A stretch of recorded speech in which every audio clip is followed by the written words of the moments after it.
Bonjour à tous. Bon, juste avant de commencer cette vidéo, un petit message à Ahmed. Bon bah voilà, tout le monde est témoin que tu n'as pas voulu t'as pas voulu invoquer Dieu pour trancher entre nous deux.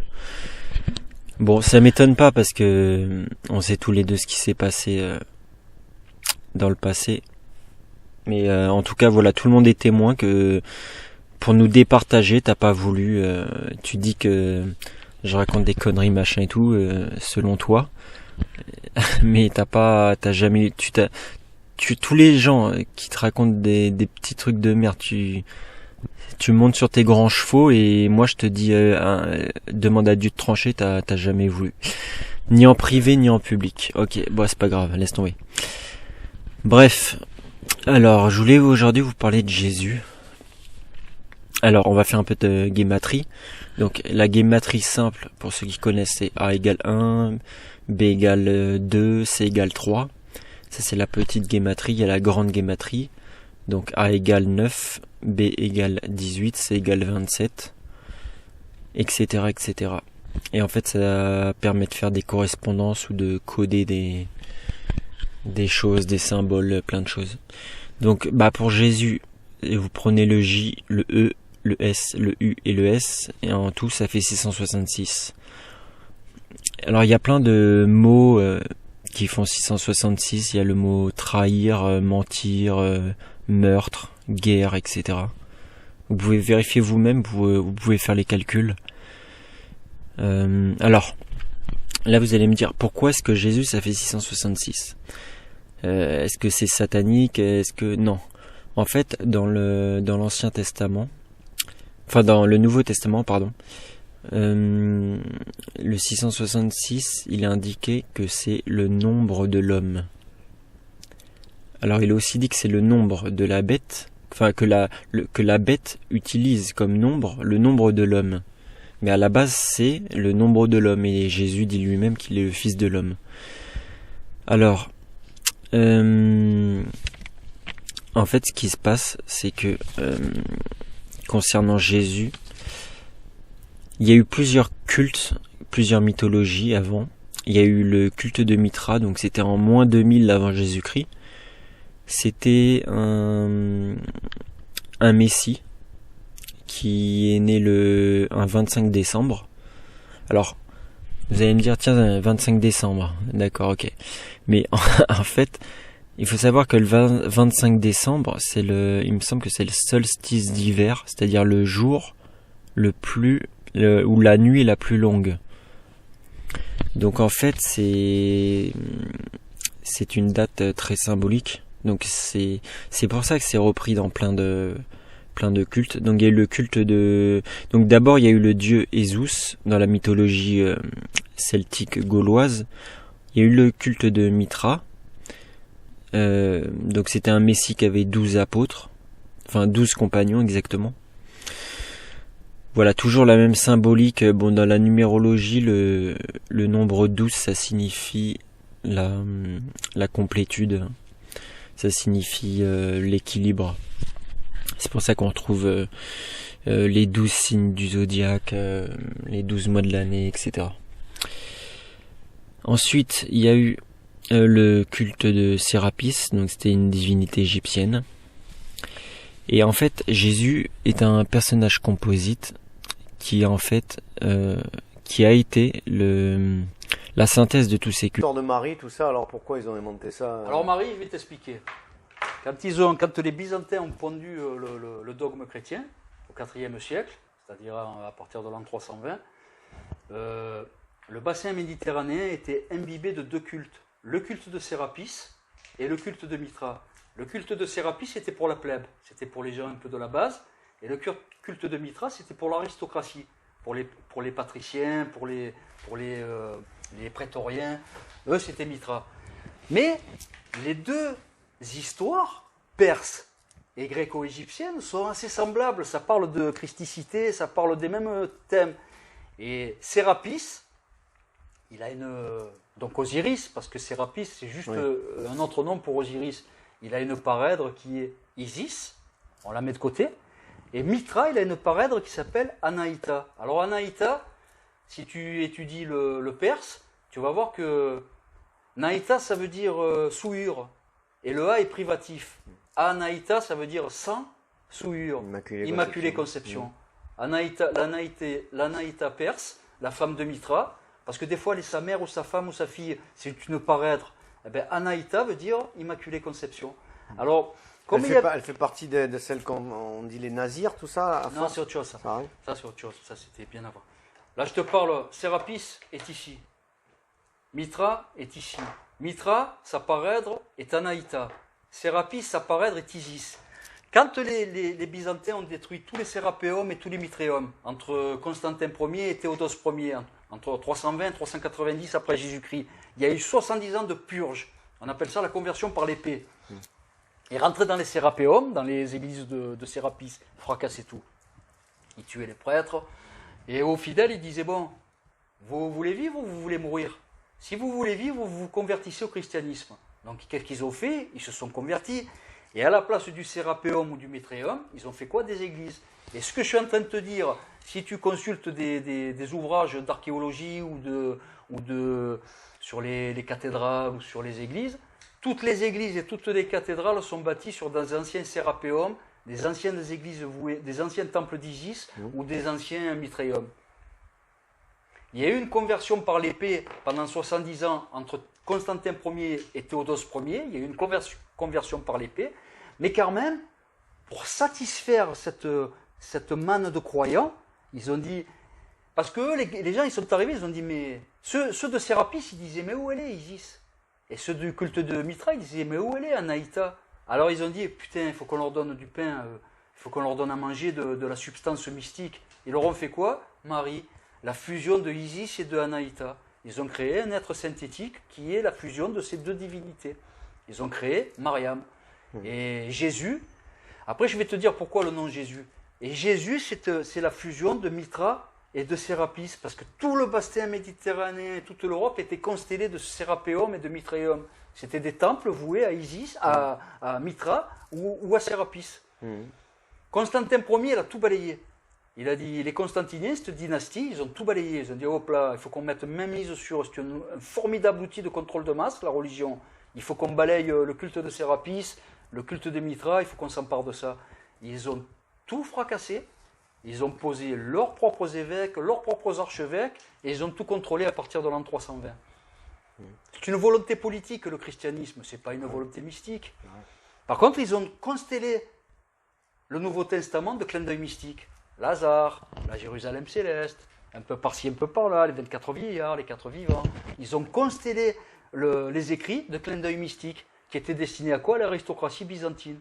Parce que le peuple ne pouvait pas les comprendre. Alors Jésus, pourquoi? Il y a eu un thème sur un club de parole il n'y a pas longtemps. Pourquoi Yeshua, pas Yeshua? Pourquoi Jésus, pas Jésus?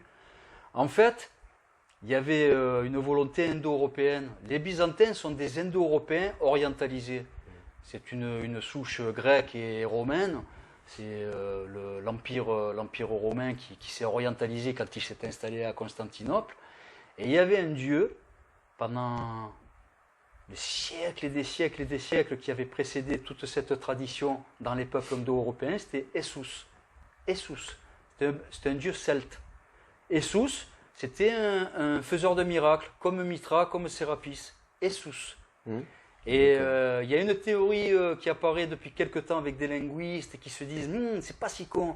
Il semblerait que l'aristocratie byzantine se soit servée de ce dieu Alors Essus, il était dans tous les territoires celtes, il était vénéré au même titre que Christ. C'était le dieu qui est sauveur. Alors on fera une émission parce que je te montrerai tous les parallèles qu'il y a entre le dieu celtique Essus et le Jésus des évangiles. Et pourquoi ils l'ont fait grand et blond et blanc? Non, ça c'est Hollywood. Non mais Jésus. Culte. Mais alors attention, ça veut pas dire... En fait, qu'est-ce qui s'est passé? On a personnifié le Christ. En fait, Christ, ça veut dire, en gros, être dans la lumière. Mais être christique, c'est un état de conscience. C'est un niveau de conscience, un niveau d'âme, si vous voulez. Alors, ce qu'on a fait, vous savez, j'ai fait des vidéos où je vous ai dit que l'homme avait personnifié la conscience cosmique, la conscience divine. Bah là, c'est pareil, mais avec le Christ, on a personnifié le Christ. C'est-à-dire le Christ, vous pouvez devenir christique. Vous pouvez, si vous faites certaines choses, devenir christique. Et on en a fait un personnage, c'est-à-dire le Christ, c'est une personne. Alors, le Christ, c'est simplement un état de conscience en fait. Vous pouvez... Alors ça veut pas dire qu'on ne peut pas suivre les enseignements de Jésus, tous les enseignements sont bons à prendre. Mais le truc c'est que être christique c'est un état de conscience. Et en fait l'Église, eux ils veulent que vous soyez dépendants, ils veulent pas que vous soyez autonome, que vous montiez vers l'illumination en gros. L'Église ne veut pas que vous soyez christique. En gros, le message de l'Église c'est pour sauver ton âme, tu dois suivre Jésus qui était christique. Alors que la vérité c'est, si tu veux sauver ton âme, il faut que tu deviennes christique. Il faut que tu élèves ton niveau d'âme, ton niveau de conscience, il faut que tu élèves ta lumière, il faut que tu recherches l'illumination de ton âme jusqu'à être christique. Il s'agit pas de croire dans une personne christique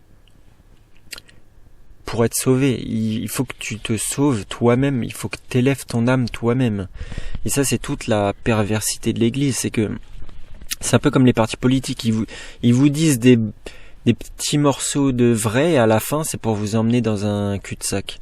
C'est-à-dire, ils vous disent des bonnes valeurs, des bons trucs et tout, mais à la fin, c'est comme les partis politiques, ils vous disent ce que vous voulez entendre et à la fin, ils vous emmènent là où ils veulent vous emmener, pas vers la vérité, mais dans un cul-de-sac. Alors, oui, Jésus, alors je sais pas s'il s'appelait comme ça, je pense pas qu'il s'appelait comme ça à l'époque, il y a eu des gens qui ont été christiques, et christique c'est dire proche de Dieu, donc quelque part vous êtes le verbe de Dieu, dans le sens le verbe du divin, on a tous une part de divin en nous, mais quand vous êtes christique, ça veut dire que vous avez un niveau de divinité qui est très haut, et on peut tous être christique. Mais ça, l'Église ne vous le dira jamais. D'ailleurs, j'ai fait un débat avec un prêtre où on parlait de ça. Je vous le diffuserai sur ma chaîne bientôt. En tout cas, voilà. Ne priez pas pour Jésus, ne pensez pas que Jésus va vous sauver. Soyez vous-même christique. Élevez votre âme, élevez votre conscience, devenez christique vous-même. Mais Jésus, c'était certainement quelqu'un de christique, mais ce qu'on en a fait derrière, ce que Paul de Tarse, le pharisien ennemi de Jésus, a fait derrière, franchement, ça emmène tous ceux qui suivent le christianisme et le dogme chrétien dans une impasse. Parce que c'est pas en suivant quelqu'un que cette personne va sauver votre âme, mais il n'y a que vous qui pourrez sauver votre âme en vous élevant. Que par exemple les archevêques, les évêques, les prêtres, les sacristains ne sont pas au courant, c'est que même eux se font duper. C'est-à-dire on ne ment pas que aux fidèles, l'Église elle ne ment pas que à ses fidèles. Ouais, regarde le noyau dur qui... Mais elle ment même à la hiérarchie qu'elle a structurée. C'est-à-dire à un moment donné, les seuls qui savent, c'est le pape et le noyau dur des cardinaux. L'assemblée des cardinaux, un noyau dur à l'intérieur, pas tous. Et celui qu'on a refroidi, donc il n'était pas d'accord, quoi.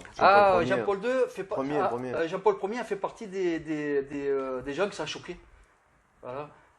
Il a été intronisé, et puis à un moment donné, on lui a dit, bon, viens là, on va t'expliquer, Jésus, c'est pas ce que tu crois, il faut qu'on t'explique, mais bon, maintenant t'es pape, il faut qu'on t'affranchisse. Et il a été consterné. Il a dit, oh, mais moi, il faut que je le divulgue, ça. Allez, hop, là, un petit peu de poison dans le thé. Et voilà. Et à voter. À voter. Bien sûr. Putain, ça craint quand même. Il n'a pas su l'encaisser. Jean-Paul Ier n'a pas su encaisser cette révélation. Alors lui, il a dit, oh, moi je monte à la tribune, hein. Je vais sur la place Saint-Pierre, je le dis à tous les fidèles. Et ils l'ont fumé. Ça se fait pas. Tandis qu'une rivalité constante entre le Vatican et la franc-maçonnerie a été attestée vers l'extérieur, il est venu au jour que le pape de 33 jours de ce temps-là, Jean-Paul I, qui était prétendument la victime d'un rituel de sacrifice, était lui-même un franc-maçon actif.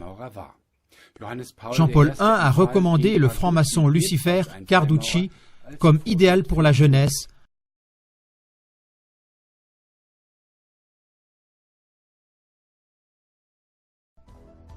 Sur le mur d'en face, il y a une peinture de Vesper, l'étoile du soir, les symboles cosmiques du cycle de vie humaine. En arrivant à la salle U, nous découvrons une image nette de Lucifer, sous le Vatican, dans la basilique Saint-Pierre.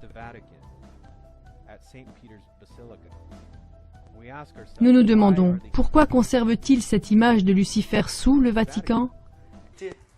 Et par contre, ils ont fait des erreurs, comme Nazareth ou n'importe quoi. Bien sûr. Ah oui, mais ça, ils ne pouvaient pas le savoir. Il y a des choses, nous, on est au courant maintenant parce que l'archéologie, l'histoire, la philosophie, l'anthropologie, l'ethnologie, la sociologie, on a fait des progrès, mais alors incommensurables. Mais à l'époque, il y a des choses, ils ne pouvaient pas le savoir.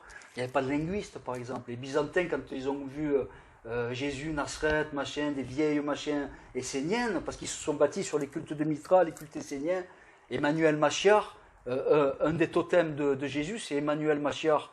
Et quand ils ont vu Nazareth, ils ont dit « Ah, mais c'est une ville qui s'appelait Nazareth, il faut qu'on la trouve. » Alors les Constantiniens, Constantin Ier et sa maman Hélène, ils ont dépêché des cohortes de légionnaires, ils ont dit « Vous allez me trouver le village. » Les légionnaires, les prétoriens, les patriciens, ils sont allés en Palestine, ils ont écumé en long, en large, à travers, et les gens disaient « Ah non, mais il n'y a pas de village qui s'appelle Nazareth ici. » Alors ils ont envoyé une missive à Constantinople, et ils ont dit « Pas une trace de ce village. » Et qu'est-ce qu'il a dit Constantin ? Vous m'en créez un. Ils ont pris une oasis, et ils ont créé au IVe siècle, de toutes pièces, le village de Nazareth. Et ouais, pour que ça tienne debout. Et la croix, au Nazir, IVe siècle a été conçue dans les mêmes circonstances. Il fallait donner un totem à ce cube christique. Ils ont pris le cube, ils l'ont déplié, il y a eu 6 faces, ils ont fait un tau, un chrisme et une croix latine. Attention, c'était des ésotéristes, des mystiques de très haut niveau. Hein. C'est-à-dire, une fois que tu comprends toutes les clés mystiques, tu te dis, putain, tu te promènes. Ouais, c'était un peuple qui était, les Byzantins, c'était un peuple très spécial, hein. Des Indo-Européens orientalisés. Attention, super riches, super intéressants et ultra puissants. Donc ils se sont fait plaisir, quoi. Au niveau mystique, ils se sont fait plaisir. Hein. Le christianisme, ça a été élaboré de toutes pièces. Ouais, quand je t'ai dit tout à l'heure, on va créer ça, on va leur donner ça à bouffer, ils se sont régalés, quoi, avec tout ce qu'ils connaissaient. Le processus, il est simple, il parle de Osiris, il y a 5000 ans. Il arrive à l'époque d'Alexandre Ier, en 300 avant Jésus-Christ, il se transforme en Sérapis. Il continue à évoluer. Entre le 1er siècle et le 2e siècle, il se transforme, il devient Emmanuel Machiar. Et là, il y a le culte de Mitra qui arrive dans l'aristocratie romaine. Et là, d'un coup, ils ont 2 cultes qui marchent bien dans le bassin méditerranéen. Le Sérapis pour le peuple et Mitra pour l'aristocratie. Ils se sont dit, oh là là, il faut qu'on fasse quelque chose avec ça. Et si on arrive à fusionner les 2 cultes, eh ben on aura mis mise sur tout le bassin méditerranéen. Et ils ont réussi à le faire en 70 ans, entre 320 et 390, entre Constantin Ier et Théodose Ier. Fin de l'histoire, c'était plié. Le christianisme avait pris le pas dans le bassin méditerranéen. Et quand ils s'en aperçoivent, les chrétiens, quand ils font le cheminement, j'ai un copain qui est en train de s'en apercevoir, là. Un chrétien convaincu, j'ai donné toutes les billes pour qu'il aille bien enquêter. Et là, il est en train de se dire, ah mince, il a raison. Tu l'as décristallisé. Ouais, ça s'appelle une décristallisation. Tu prends un marteau et un burin, tu lui casses ses cristallisations mentales pour lui montrer la vérité.